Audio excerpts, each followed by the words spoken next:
आज विश्व हिंदू परिषद के द्वारा सेक्टर 4 में हुई प्रेस वार्ता। बोकारो में चल रहे लैंड जिहाद पर हुई। लैंड जिहाद का केंद्र बना चंदाहा। आज विश्व हिंदू परिषद जिला अध्यक्ष संतोष कुमार ने बताया कि बीते दिनों चंदाहा गांव में मुसलमानों द्वारा एक हिंदू परिवार की जमीन पर जबरन 100 दफन कर उस जमीन को हड़पने का प्रयास चल रहा है। पूर्व में भी इसी गांव में मुसलमानों द्वारा तालाब मंदिर पर अतिक्रमण का विवाद चल ही रहा है, जिसमें न्याय देने में प्रशासन पूरी तरह से विफल रहा है। इसके विरोध में चंदाहा गांव के ग्रामीण जिला प्रशासन के सभी पदाधिकारियों के चक्कर लगाते रहे, किंतु उन्हें न्याय अभी तक नहीं मिल पाया। प्रशासन द्वारा हिंदू समाज पर इस अत्याचार को देख विश्व हिंदू परिषद चंदाहा के ग्रामीणों के साथ आंदोलन के लिए बाध्य हो गई है। लगातार बोकारो प्रशासन के द्वारा हिंदू समाज की उपेक्षा की जा रही है। इसे लेकर विश्व हिंदू परिषद आगामी आंदोलन के लिए रूपरेखा तय करेगी। प्रेस वार्ता में मुख्य रूप से संतोष कुमार, जिला मंत्री संजीव कुमार, संयोजक अजीत पांडे, विधि प्रमुख सितेश आजाद, प्रचार प्रमुख राहुल मोदी, सब प्रमुख दीपक पाठक उपस्थित रहे। आज का प्रेस वार्ता का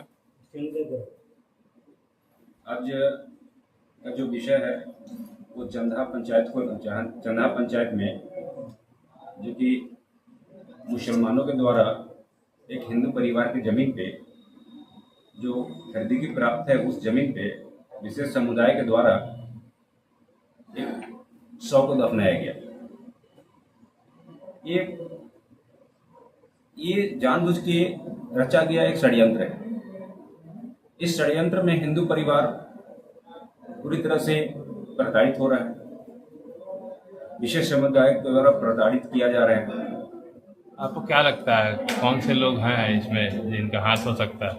जी, इसमें सबसे बड़ी बात है कि जो 100 को दफनाया गया चंदाहा पंचायत का वो नहीं है।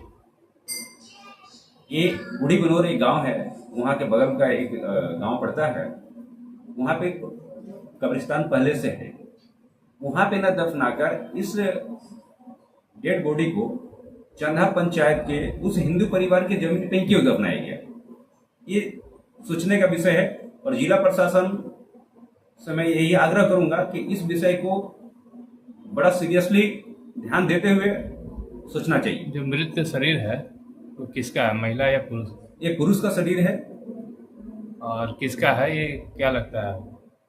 ये रफीक अंसारी करके हैं, वो बूढ़ी बिनौर के हैं, उनके पिताजी के शरीर। और उनको बूढ़ी बिनौर में न दफना के चंदाहा में ही दफनाया गया। इसका मतलब सरासर ये षड्यंत्र के तहत है कि हिंदू परिवार के जमीन को किसी भी प्रकार से हड़पना है। ये बात वहाँ पंचायत समिति को मालूम है? पूरी तरह से मालूम है। आज 3 दिन से वो लोग धरना प्रदर्शन कर रहे हैं। जिला प्रशासन से मिले, यहाँ के डीसी से मिलने का भी प्रयास किया गया, समय नहीं मिला। उनकी जगह पे जो बोकारो के एसी हैं उनसे मिला गया, मैं भी उसमें था। मुझसे उन्होंने आग्रह किया, वहाँ का जो हिंदू परिवार है मुझसे आग्रह किया कि भैया आपको चलना चाहिए इस विषय पे डीसी से मिलने के लिए। हम लोग गए, डीसी समय नहीं दे पाई। हम लोगों ने एसी से मिला, एसी से वहाँ पे मिला। एक बात होने के बाद यही बोले कि आप सीओ साहब से मिल लीजिए। उसके बाद हम लोगों ने सीओ साहब के यहाँ गए।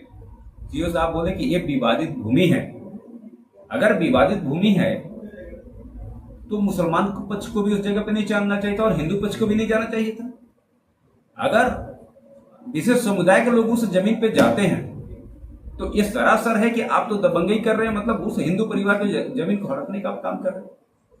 हिंदू परिवार जिस जगह उस लाश को दफनाया गया उस जगह से कितनी दूरी पर है? वो हिंदू का ही जमीन है।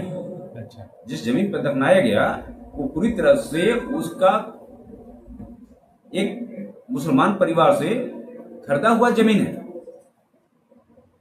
क्या मकसद है उनका? ये दफनाने का कोई मकसद आपको समझ में आ रहा है? देखिए, मकसद तो एकदम पूरी तरह से स्पष्ट है कि उसके जमीन को, चूंकि बगल में कब्रिस्तान है और उस कब्रिस्तान के में इस जमीन को मिलाना चाह रहे थे, इसलिए जबरदस्ती उस जमीन पे इन्होंने उस सबको दफना दिया कि ये जमीन उनकी हो जाएगी। लेकिन अगर किसी की खरीदगी प्राप्त जमीन है, रजिस्टर्ड डीड है, क्या उस पे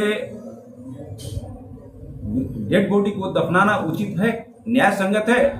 अगर ऐसा कोई करता है तो उस पर कानूनी कार्रवाई प्रशासन के द्वारा करनी चाहिए।